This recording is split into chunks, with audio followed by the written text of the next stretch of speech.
ছাত্রলীগে লুকিয়ে থাকা শিবিরকে বাঁচাতে সহায়তা করার ন্যারেটিভটি সম্পূর্ণ মিথ্যা বলে নিজের ভেরিফাইড ফেসবুক অ্যাকাউন্টে দেওয়া এক পোস্টে দাবি করেছেন ইসলামী ছাত্র শিবিরের কেন্দ্রীয় নেতা মোহাম্মদ আবু সাদিক কায়েম।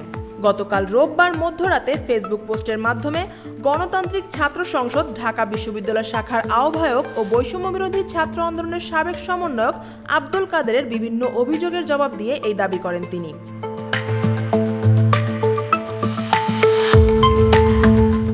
এর আগে গতকাল রাতে এক ফেসবুক পোস্টে আব্দুল কাদের বলেন, আওয়ামী লীগের শাসনামলে হলে থাকার কারণে ছাত্র শিবিরের যারা সক্রিয়ভাবে ছাত্রলীগ করত তারা মূলত আইডেন্টিটি ক্রাইসিস থেকে উত্তরণের জন্য কিছু ক্ষেত্রে অতি উৎসাহী কর্মকাণ্ডে জড়াত। জুলাই গণ অভ্যুত্থানের পর সাদিক কায়েম এমন কয়েকজনকে বাঁচাতে তদবির করেন বলে অভিযোগ তোলেন আব্দুল কাদের। আব্দুল কাদেরের বিভিন্ন অভিযোগের জবাবে ছাত্র শিবির নেতা সাদিক কায়েম ফেসবুক পোস্টে জানান, বিপ্লবের পর দুটি বিষয়কে গুরুত্ব দেওয়া হয়েছিল: অপরাধীদের বিচার এবং বিচার প্রক্রিয়ায় নিরপরাধদের হয়রানি ঠেকানো। সে সময় জানানো হয়েছিল যে ছাত্রলীগের কিছু সদস্যকে ব্যক্তিগত আক্রোশের কারণে মামলায় জড়ানো হয়েছে। এজন্য বিভিন্ন স্টেক হোল্ডারের কাছে তথ্য পাঠিয়ে যাচাইয়ের উদ্যোগ নেওয়া হয় এবং বিষয়গুলো এনসিপি নেতা ও সংস্কার কমিশনের সদস্য আরমান হোসেন ও মাহিনের কাছে অধিকতর তদন্তের জন্য ফরওয়ার্ড করেন সাদিক আরও বলেন, এ ধরনের সুপারিশ শুধু একজনের দ্বারা নয় বরং বিভিন্ন দলের নেতাদের দ্বারাই পারস্পরিক আলোচনায় যাচাই করা হয়েছিল।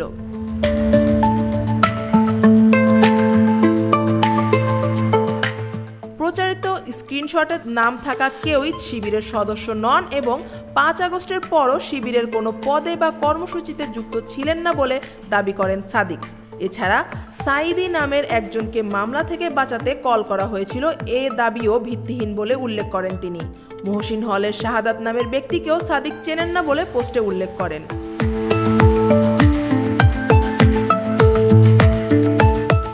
আব্দুল কাদেরের দাবি, 2024 সালের সেপ্টেম্বরে মামলা হওয়ার পর শাহাদাতকে নিয়ে কেউ পোস্ট করলে সাদিক ওই পোস্টদাতার সঙ্গে যোগাযোগ করেন।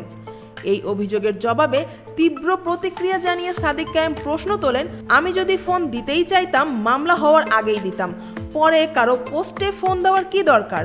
তিনি আরও বলেন, অনেকেই এলাকায় শিবিরের সঙ্গে যুক্ত ছিলেন, তামিরুল মিল্লাতে শিবিরের আয়োজনে অংশ নিয়েছেন, এমনকি শিবিরের সম্পর্ক ব্যবহার করে বড় নেতা হয়েছেন, কিন্তু এখন উগ্র শিবির বিদ্বেষী।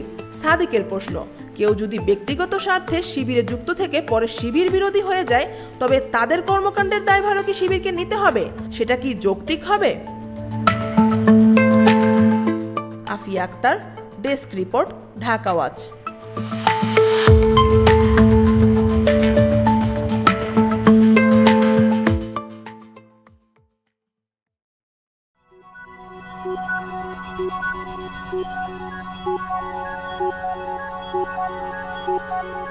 Thank you.